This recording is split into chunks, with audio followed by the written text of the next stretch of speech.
देखो प्लीज, जब तक मुझे पैसे नहीं मिलेंगे तुम फोन पे ही रहना।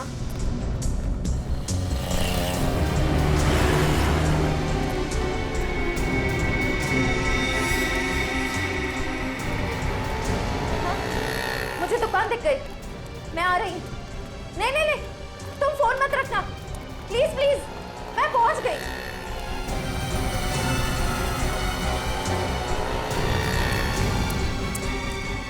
भाई साहब वो मिट्टी का तेल दो ना।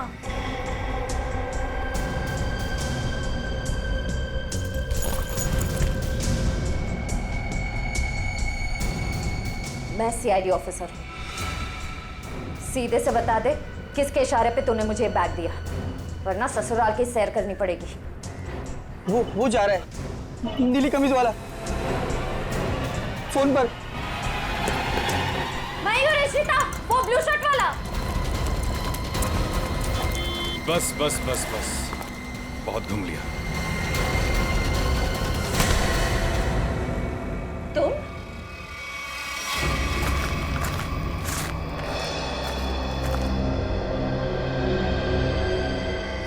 घसीटने का निशान।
क्या?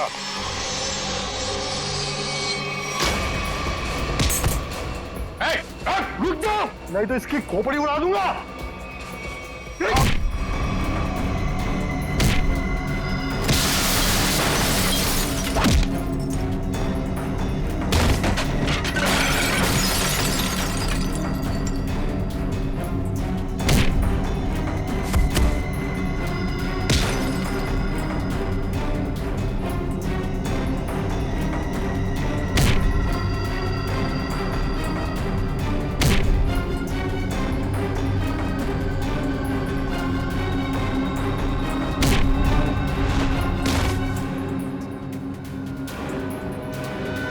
कि बस लगी तो नहीं?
एक मिनट पूर्वी, उसका नकाब उसका ये साथी उतारेगा।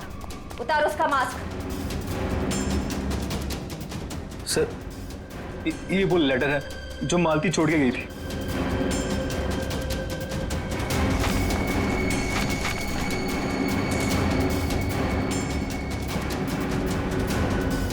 आप क्या कह रहे हैं सर?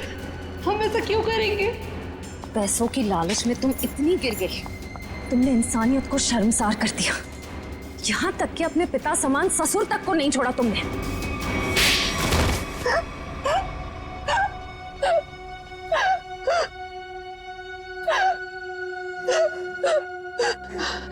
मैंने जो कुछ भी किया लोगों की मर्जी से किया और उन्हें उनके बलिदान का दाम भी दिया।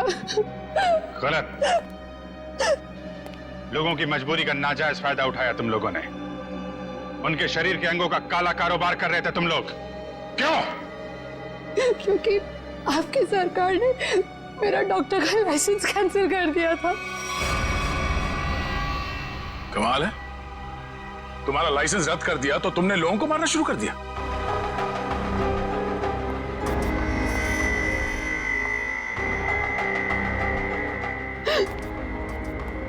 तुम्हारे आड़े टेढ़े एक्सपेरिमेंट ने यह हाल कर दिया लोगों का। शर्म आनी चाहिए तुम दोनों को। इतना नीचे गिर गए कि अपने घर वालों को तक नहीं छोड़ा तुम लोगों ने। क्या करते सर, विदेशी ग्रुप से पैसा ले चुके थे हम, और जो अंग उन्हें चाहिए थे वो हमारे पास नहीं थे, इसलिए सोचा घर वाले ही सही। बड़े बड़े मुजरिम देखे हमने, मगर तुम लोगों जैसे घटिया सोच वाले लोग आज तक नहीं देखा। बीमार हो तुम लोग, इस समाज में रहने लायक नहीं हो। किस्मत अच्छी हुई तो जिंदगी भर जेल में सड़ोगे, वरना आसार तो यही है कि अदालत फांसी देगी तुम्हें। ले जाओ इन्हें। चल।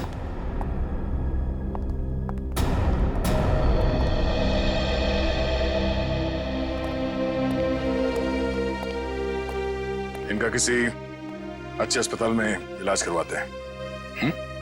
चल।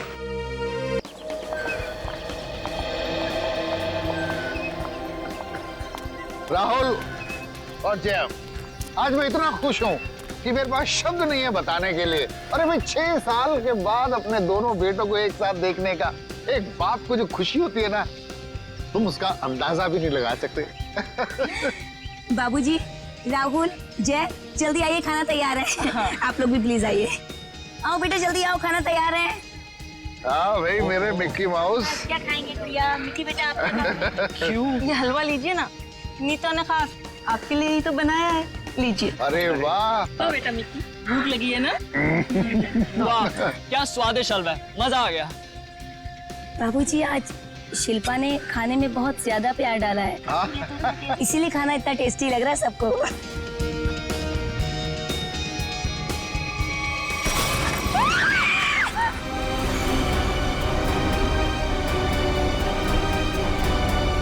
ये क्या?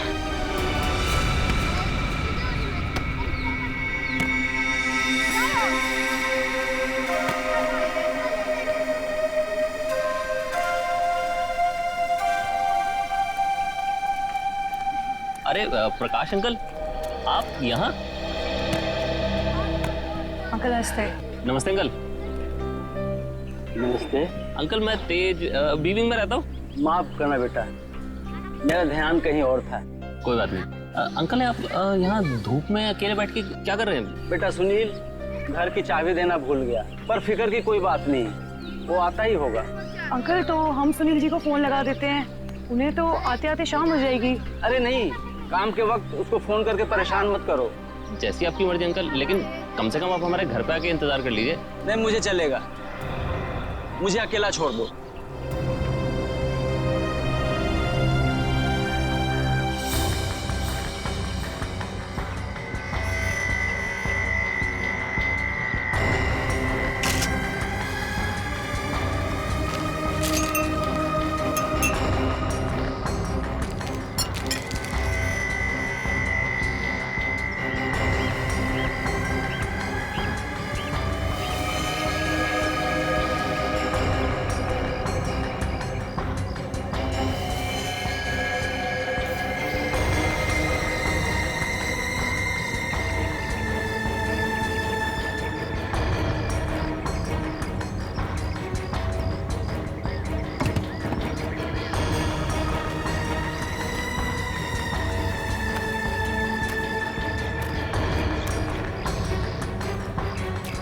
एक बात बताइए जी, आप सब लोग यहाँ पर खाना खाने बैठे थे, है ना?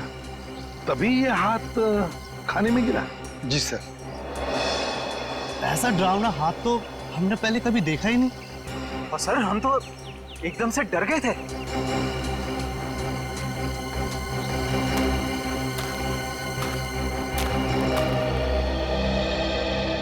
सर आपने हाथ तो देखा ही ना सर, गला नहीं है लेकिन खून पूरी तरह से सूख चुका है। बहुत बुरी हालत से काटा है ये हाथ। अगर ये हालत इस हाथ की है, वही सोच रहा हूँ जिसका ये हाथ काटा गया है उसके और शरीर के हिस्से का किया होगा। सर क्या ये हाथ देख के हम पता नहीं लगा सकते कि ये आदमी का हाथ है या किसी औरत का हाथ है? ये तो साउंड के बताएगा, उसका काम है।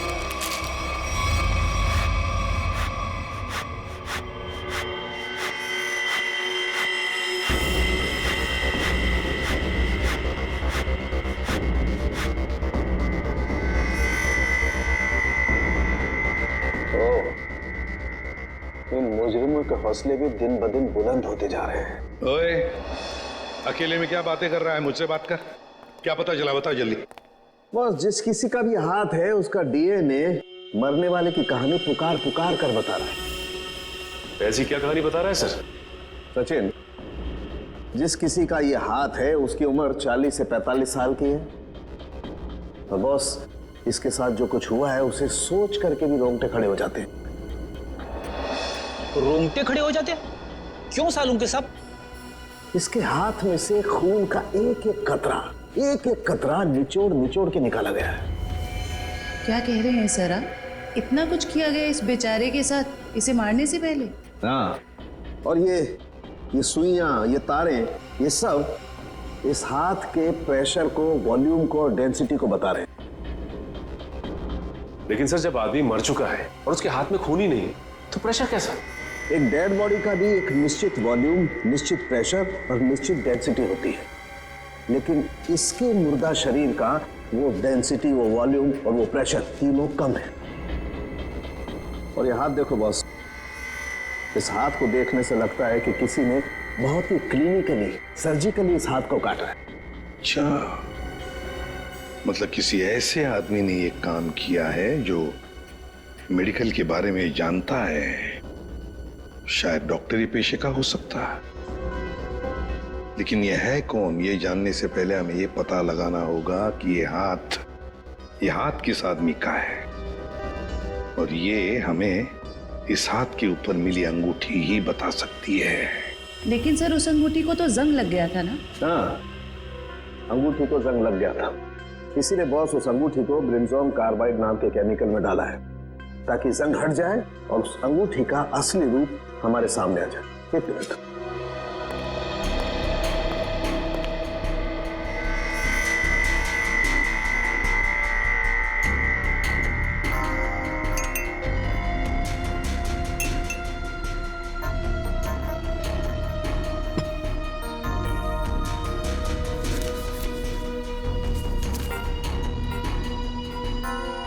ये देखो बॉस, ये अंगूठी एकदम साफ।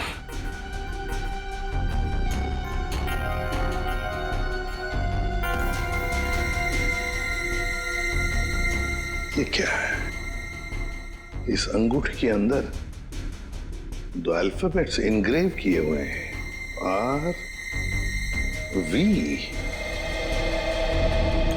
सर ये दो अक्षर आर और वी, इनसे कैसे पता चलेगा उस आदमी के बारे में? यही तो हमारा काम है ना फ्रेडी, पता लगाना। सिर्फ इन दो अक्षरों से, आर और वी। फ्रेडी, इससे भी छोटे सुराग से हमें पता चल सकता है मुजरिम कौन है। सर हो सकता है ये आरवी मरने वाले के नाम का इनिशियल हो सकते हैं, और सचिन ये भी हो सकता है कि वो इनिशियल्स आर वी पत्नी के भी हो। वो अंगूठी शायद शादी की अंगूठी हो। सर एक और बात, वो अंगूठी प्लैटिनम में बनाई गई थी। सर ऐसी अंगूठियां आसानी से बाजार में मिलती नहीं है, खास ऑर्डर देकर बनवाई जाती है। बिल्कुल सही। बस उस अंगूठी का फोटोग्राफ शहर में जितने भी जौहरी है उन सबको भेज दो। पता चल जाएगा किस जौहरी ने वो अंगूठी बनाई थी और किसके लिए। आरवी। Yes sir. सर एक बात समझ में नहीं आ रही कि अगर ये खूनी आरवी को मारना ही चाहता था तो आसान मौत भी तो दे सकता था, ये काटने की क्या जरूरत? सचिन मरने वाले की पहचान छुपाना चाहता था, वो पहचान छुपाना चाहता था। सर आपसे मिलने कुछ लोग आए हैं और वो कह रहे हैं कि अर्जेंट है। बुलाओ। आइए। नमस्ते सर। आइए, बताइए क्या बात है? सर एक बहुत ही बड़ी मुसीबत आ गई है, बस आप ही हैं जो हमारी मदद कर सकते हैं। मुसीबत? कैसी मुसीबत? सर हम लोग मोतीलाल नगर की रोज सोसाइटी से आए हैं। हमारे बिल्डिंग में एक बुजुर्ग रहते थे, प्रकाश जी। रहते थे मतलब? क्या आप नहीं रहते? सर कल तक तो थे, सोसाइटी के पार्क में बैठे हुए देखा था हमने उन्हें, बोरिया बिस्तर बांध के बैठे थे। तो आप लोगों ने जाकर उनसे पूछा नहीं कि क्या बात है, क्या तकलीफ है, हैं? पता नहीं सर, हमने उनसे पूछा तो कुछ अजीब सा बड़बड़ाने लगे। सर उनके बाहर बैठने की कुछ ना कुछ वजह जरूर है। क्या वजह हो सकती है? सर उनका सौतेला बेटा सुनील बहुत ही ज्यादा बदतमीज और झगड़ालू किस्म का इंसान है वो। सर हमें लगता है उसी ने ही सामान सहित अपने पिता को घर से बाहर निकाल दिया है। पता नहीं कहाँ होंगे वो। हो सकता है वो अपने ही घर वापस चले गए हों। घर में चेक किया आपने? हम लोग गए थे वहां पे, वो वहां नहीं थे और हमने सुनील से पूछा तो उसने बोला कि उसे पता नहीं है। सर उससे उनकी कोई परवाह नहीं है। सुनील?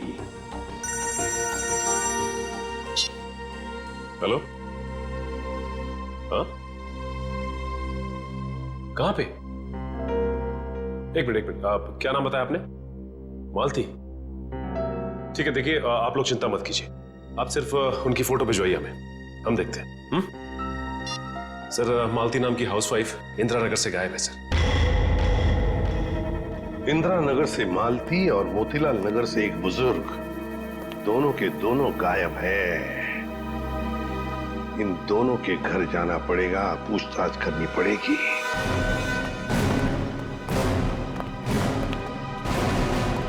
सर हमने मिस्टर सुनील का घर अच्छे से चेक किया, प्रकाश जी नहीं है वहाँ पे और ना ही कोई ऐसा सुराग मिला है जिससे प्रकाश जी के बारे में कुछ पता चल सके। सर मैंने कहा था ना कि मुझे कुछ नहीं पता कि वो कहाँ चले गए। प्रकाश जी तुम्हारे सौतेले पिता थे, तुम्हारे उनके साथ अक्सर झगड़े हुआ करते थे, है ना? क्यों? सर झगड़े होते थे, पर किस घर में झगड़े नहीं होते? इसमें सौतेली वाली बात कहाँ से आ गई सर? सगे बाप बेटों में भी तो झगड़ा होता है ना। मैंने उन्हें हमेशा सखी से ज्यादा समझा।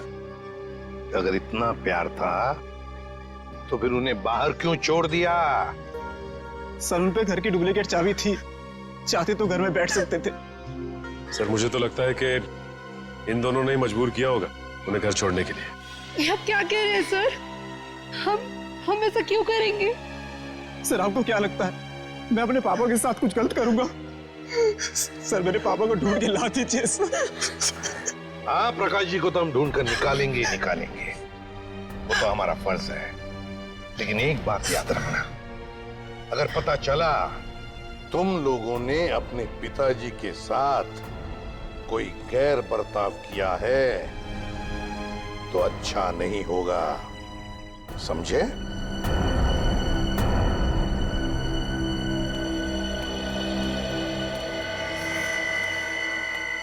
सर ये वो लेटर है जो मालती छोड़ के गई थी। जरा बच्चों को अंदर लेके जाओ।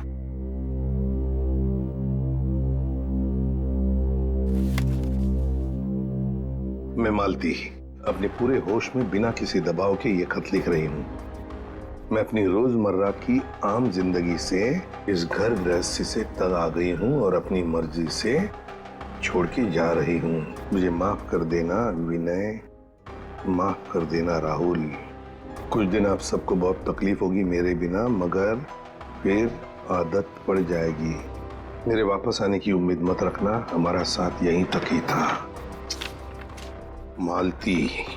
सर ऐसे कैसे कोई पत्नी अपने बसे बसाए घर को छोड़ के जा सकती है? वही तो। वो मैं कल बच्चे को स्कूल छोड़ने गई थी ना, तब वो मुझे वहां मिली थी, तो मुझे उसका बर्ताव कुछ अजीब सा लगा। कुछ अजीब सा लगा मतलब कैसा लगा आपको? मतलब वो बच्चे के सामने रो रही थी सर। हमेशा अपना और पापा का ख्याल रखना। आप कहीं जा रहे हो क्या? मैं भी चलूंगा आपके साथ। नहीं बेटा, मैं कहीं नहीं जा रही। और रोते रोते उसने बच्चे को वैन में बिठाया और वो सब्जी लाने के लिए चली गई, और जाते जाते उसने अपना मोबाइल फोन भी तोड़ दिया। ये तो बड़ी अजीब बात है।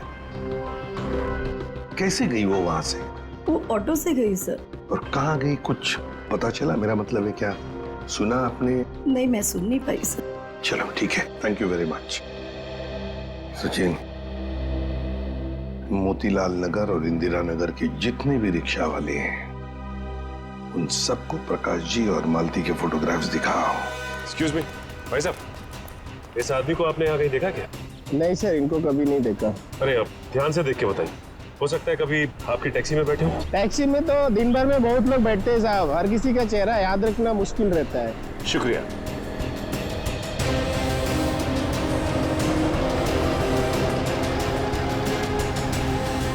भाई साहब, आप देखिए इन्हें, कहीं देखा है आपने? इस बुजुर्ग आदमी को तो मैंने पिंजर की खाड़ी के पास छोड़ा था। पिंजर की खाड़ी?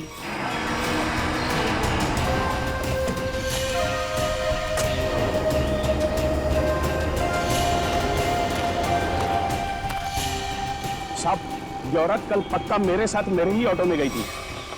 अरे मैडम, यहाँ इस सुनसान जगह पे कहाँ रुकवा दिया ऑटो? आगे सारा जंगल ही जंगल है। और साहब एक और बात बताऊं, वो औरत ना मुझे बड़ी अजीब सी लग रही थी साहब। पूरे रास्ते रोती हुई गई और मोटी डोंगरी की गुफा के पास इसने मेरी ऑटो रुकवाई और उतर के चली गई। मैंने कहा भी कि मैडम अपने बाकी के पैसे तो लेते जाइए, लेकिन उसने पीछे मुड़कर देखा ही नहीं, बस जंगलों की तरफ बढ़ती चली गई साहब। जी सर। अरे जयवंती जरा देखो, देखो जरा ये टैब में मोटी डूंगी की गुफा और पिंजर की खाड़ी।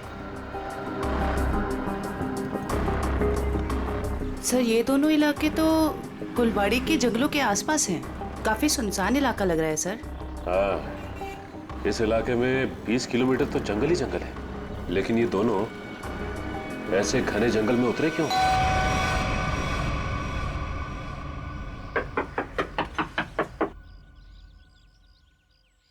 बड़ी अजीब बात है, रिंग पे आरवी गुदा है और नाम हितेन कुमार। हो सकता है इस घर के किसी और सदस्य के नाम के इनिशियल्स हों ये, क्योंकि उस जौहरी को पूरा यकीन था कि इस रिंग का ऑर्डर इसी घर में से किसी ने दिया है। जी कहिए। नमस्ते, हम सीआईडी से हैं। सीआईडी? अंदर आइए।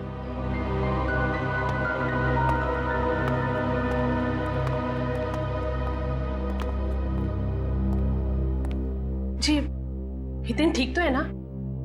कहाँ है वो? आप उन्हें साथ नहीं लेके आए?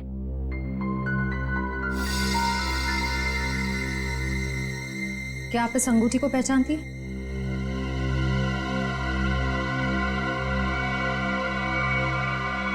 संभालिए अपने आप को। मैम, ये लीजिए।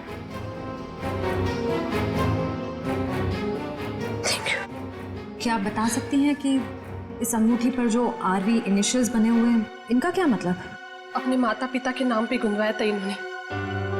ससुर जी का नाम राकेश था और सासू माँ का नाम विनीता। मुझे लग रहा था कि जरूर कुछ ना कुछ बुरा हो रहा है। हितेन कभी मुझे बिना बताए घर से गायब नहीं हुए। क्या आप मुझे उन्हें मिलवा सकते हैं प्लीज? मैम, दरअसल हमें उनका कटा हुआ हाथ। बस कुछ मत बताइए, मैं और कुछ सुन नहीं सकती। मैं जानती थी हितेन जिस राह पे चल रहा है उसका अंत अच्छा नहीं होगा। हमें भी पता चल चुका है कि वो किसी गलत काम में शामिल थे, इसलिए आपने उनके गायब होने की रिपोर्ट नहीं दर्ज कराई। क्या आप प्लीज हमें पूरी बात साफ साफ बताएंगे? दरअसल इन्होंने अपने कंपनी से 10 करोड़ का घोटाला किया था। 10 करोड़ का घोटाला? इन्होंने वो पैसे कहीं और काम पर लगाए। पैसे तो डूब गए, लेकिन जब कंपनी ने उनके पास पैसे की डिमांड की तो उनके पास पैसे देने के लिए एक फूटी कौड़ी भी नहीं थी। फिर क्या, कंपनी ने इनके ऊपर केस कर दिया। हमारा घर नीलाम होने के कगार पर आ गया। मुझे लगा शायद इसलिए 3 दिन पहले घर से गायब हो चुके हैं। और इसलिए आपने उनके गायब होने की रिपोर्ट दर्ज नहीं कराई? नहीं, दरअसल अचानक मुझे इनके कंपनी से कॉल आया, किसी ने कंपनी की रकम चुकता कर ली है। मैं खुश हो गई कि शायद ही आप वापस आएंगे। 1 मिनट, वो 10 करोड़ रुपए जो हितेन ने कंपनी से चुराए थे वो किसी और ने चुकते किए? किसने? पता नहीं, किसी ने इनके कंपनी के अकाउंट में वो रकम डलवा दी थी और एक चिट्ठी छोड़ी कि ये रकम वही है जो हितेन ने उनकी कंपनी से ली थी। बड़ी अजीब बात है मैम, कोई और हितेन के पैसे क्यों चुकाएगा, वो भी 10 करोड़। इसके पीछे जरूर कोई गहरा राज है। मैम, आपके रिश्तेदारों ने या दोस्तों ने हितेन को ढूंढने की कोशिश नहीं की? कोशिश की न, हितेन की गाड़ी भी मिली गुलवाड़ी जंगल के पास, लेकिन हितेन का कुछ पता ही नहीं चला। गुलवाड़ी जंगल।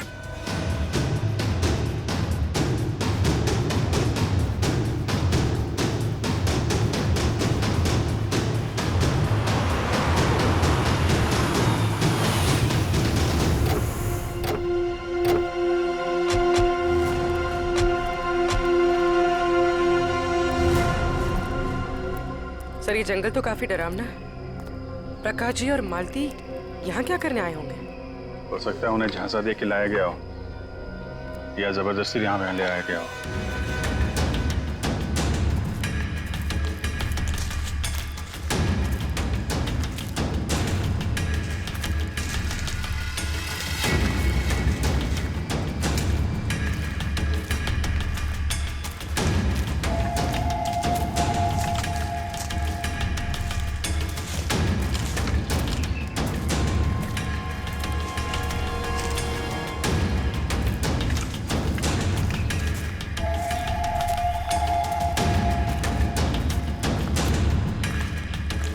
एक मिनट अभिजीत, वो देखो।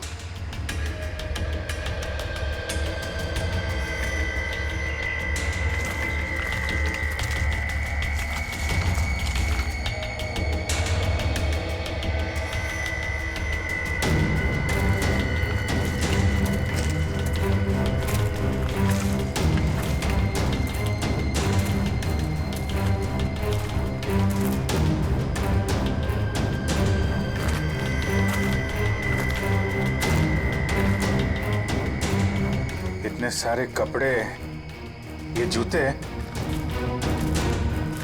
ओह माय गॉड, खून देखा? Oh no.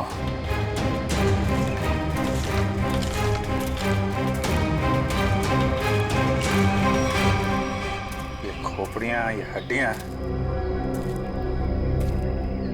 ये जंगल के अंदर चल क्या रहा है?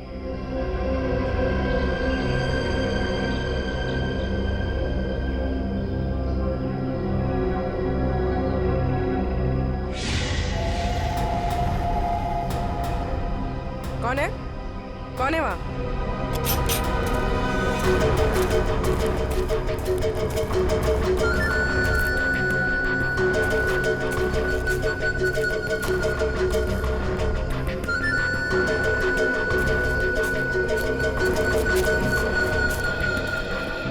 क्या हुआ?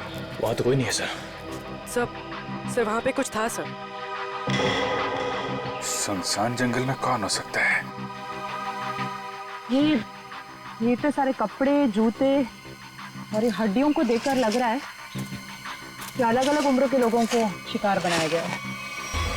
बहुत खतरनाक अपराधी है, मासूम भोले भाले लोगों को यहाँ बुला के मार डालता है।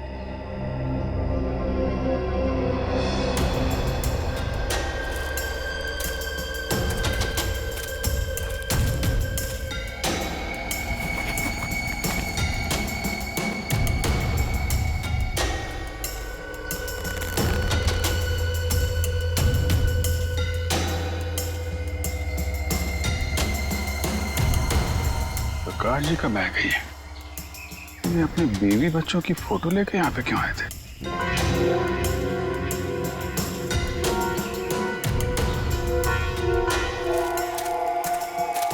ए रुको! क्या हुआ?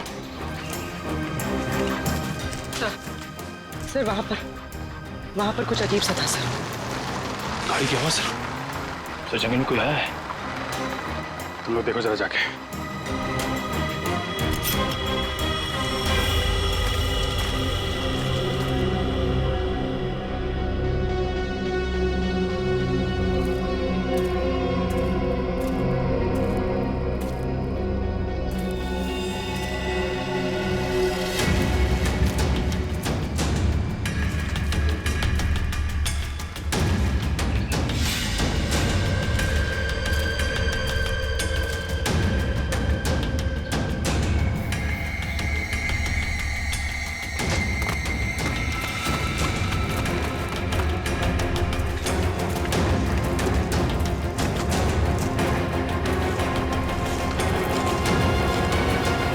हितेन का कटा हुआ हाथ और उसकी गाड़ी मिलती है गुलवाड़ी जंगल के आसपास।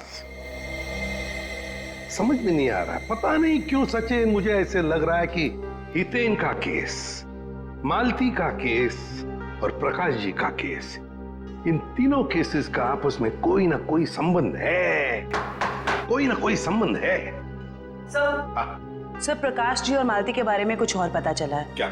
सर ठीक हितेन की तरह ही प्रकाश जी और मालती दोनों कर्जे में थे। प्रकाश जी के बेटे को 5 लाख रुपए देने थे और मालती जी का घर गिरवी रखा था। सर दोनों के गायब होते ही इन दोनों का कर्जा किसी ने चुका दिया। हितेन भी कर्जे में था, मालती भी कर्जे में थी, प्रकाश जी भी कर्जे में थे। तीनों के तीनों गायब होते, तीनों के तीनों आखिरी बार दिखाई पड़ते हैं गुलवाड़ी जंगल के आसपास। काम करते हैं उस लाइन पर, गुलवाड़ी जंगल के लाइन पर जितने भी ऑटो रिक्शा वाले और टैक्सी वाले धंधा करते हैं, सबको यहां लेकर आते हैं। सब हम लोगों को क्यों बुलाया? इसलिए बुलाया है कि हमें तुम लोगों की मदद चाहिए। हम क्या मदद कर सकते हैं साहब आपकी? देखो, खैर गांव से गुलवाड़ी के जंगल के रास्ते पर तुम लोग अपनी अपनी गाड़ियां चलाते हो, है ना? साहब टैक्सी तो पूरे शहर में घूमती है। हाँ, लेकिन सारी टैक्सियां गुलवाड़ी भी नहीं जाती, सिर्फ वही गुलवाड़ी जाती है जो खैर गांव से होकर जाती है। हाँ साहब, गुलवाड़ी पर आकर तो रास्ता ही खत्म हो जाता है, उसके बाद तो घना जंगल आता है साहब। बस तो उसी जंगल के बारे में हम लोग जानना चाहते हैं। वैसे वो रास्ता बहुत सुनसान है ना? हाँ साहब। तो फिर ऐसे सुनसान रास्ते पर ज्यादा लोग तो जाते नहीं होंगे, गिने चुने ही लोग जाते होंगे, है ना? हाँ साहब, बिल्कुल। तो एक बात बताओ, पिछले 2-3 महीनों में क्या तुम लोग किसी पैसेंजर्स को उस रास्ते पर लेके गए थे? याद करो। हाँ साहब, मुझे याद है साहब। मैंने पिछले 3 महीनों में उस रास्ते पर 2 अलग-अलग लोगों को छोड़ा है। मैंने भी एक सवारी को छोड़ा था साहब पिछले महीने। साहब पिछले महीने मैंने भी एक सवारी छोड़ी थी, वो एक आदमी था। तो क्या लोगों के चेहरे याद आ रहे हैं तुमको? साहब चेहरा तो नहीं याद, पर उसकी बातें जरूर याद है। बहुत परेशान था वो, किसी से फोन पे कह रहा था कि मैं आ रहा हूँ, कुछ परेशानी तो नहीं होगी ना? साहब मुझे याद आया, मालती जी के अलावा मैंने एक लड़की को भी छोड़ा था और वो लड़की पूरे रास्ते रोती रही। साहब मुझे तो लगता है कि वो लड़की घर छोड़कर भाग कर आई थी। हाँ साहब, और गुलवाड़ी के रास्ते पर उतर गई वो।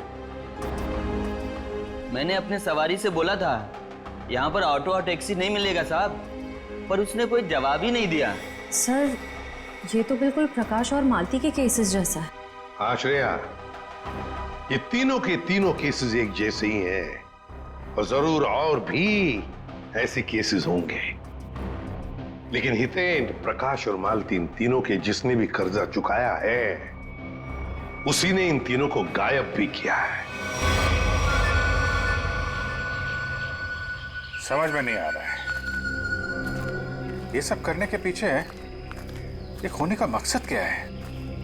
मकसद तो पता नहीं अभिजीत, लेकिन इतना जरूर कह सकती हूँ कि ये एक हॉट ब्लडेड मर्डर है। सोचा समझा किया गया अपराध जो किसी पढ़े लिखे आदमी ने किया है। पढ़े लिखे आदमी? ये देखो, इस खोपड़ी को किसी केमिकल में डुबो कर रखा गया था। केमिकल में? यहाँ जंगल में कोई लैब खोल के रखी है क्या उसने? हो सकता है। एक मिनट।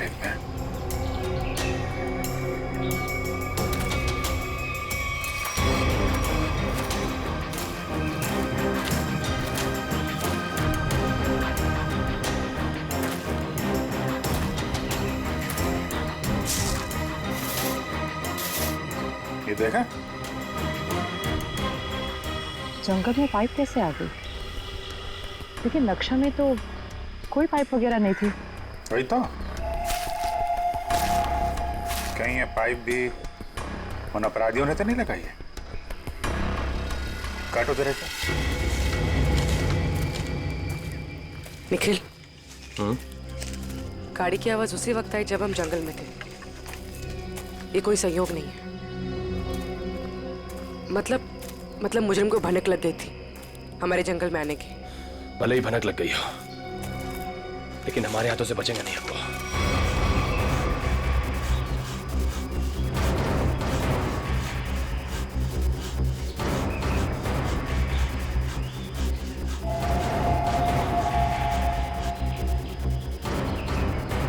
बदबू आ रही है।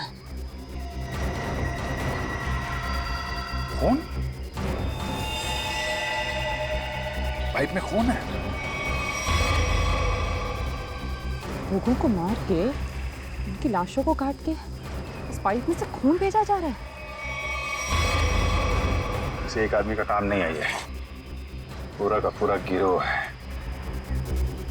ये पाइप हमें उन तक पहुंचाएगा। सर, मैंने मिसिंग पर्संस ब्यूरो से पता लगा। सर, जंगल के पास जो जो लोग गायब हुए थे वो सब कर्जे में डूबे हुए थे। जो जो लोग उस गुलवाड़ी जंगल में गायब हुए सब कर्जे में डूबे हुए हैं। तो मतलब मेरा शक सही था। ये कोई संयोग नहीं, सोच समझ के बनाया हुआ प्लान है ये, कर्जे में डूबे लोगों को निशाना बनाने का। सर, लगता है ये कोई सीरियल किलर है जो कर्जे में डूबे लोगों को ही अपना शिकार बना रहा है। सर सचिन, वो तो हम पता लगा ही लेंगे। ये प्रकाश, हितेन और मालती, इन तीनों के फोन रिकॉर्ड चेक किए? Yes sir. क्या पता चला? सर, इन तीनों के फोन रिकॉर्ड्स में 3 नंबर ऐसे हैं जो कॉमन है। किस किस के फोन नंबर्स है वो? सर, 2 नंबर तो बंद आ रहे हैं और तीसरा नंबर किसका है इसका पता नहीं चला है। लेकिन सर, इस तीसरे नंबर से किसी जया को फोन किया गया है परसों। तीसरे नंबर से जया को फोन किया गया है? तो फिर लगता है जया की जान को खतरा है। जया की जान को खतरा है। श्रेया, इस जया को फोन करो, पूछो उससे क्या वो किसी कर्जे में डूबी है क्या।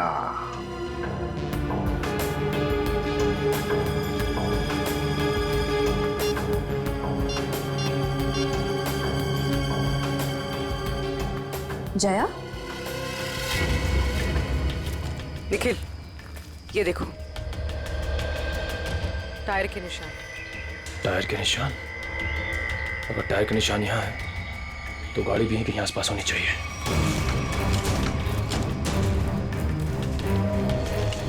गाड़ी उस तरफ है, संभाल के।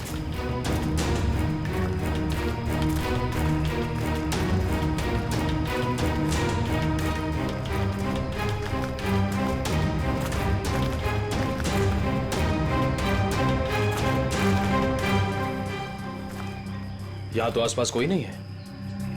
इंजन अभी भी गर्म है, मतलब जो कोई भी इस जीप में आया है यहीं आसपास है। इतने सारे डब्बे?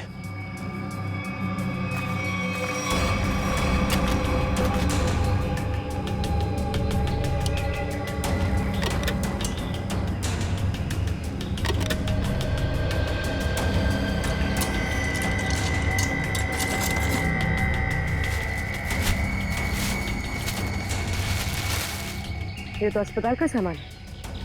यहाँ इस जंगल के बीच क्या कर रहा है? वही तो।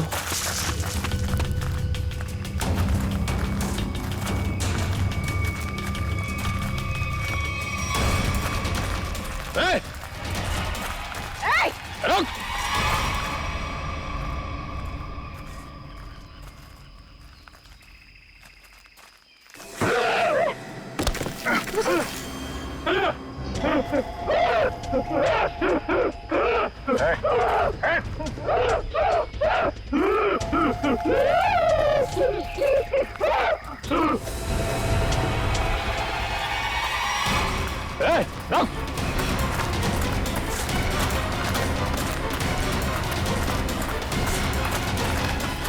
देखो क्या है, क्या बात है? तो बोलो, क्या बोलना चाहते हो?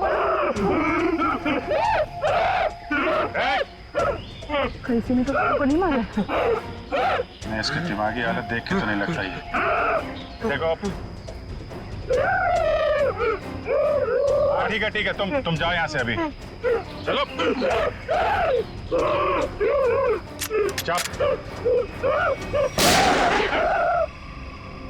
तुमने गोली क्यों मारी? वो बेचारा डर के भाग गया। वापस आके इसको बचा लेंगे। पहले प्रकाश और मालती को बचाना जरूरी है, कहीं उनकी भी ऐसी हालत ना हो जाए।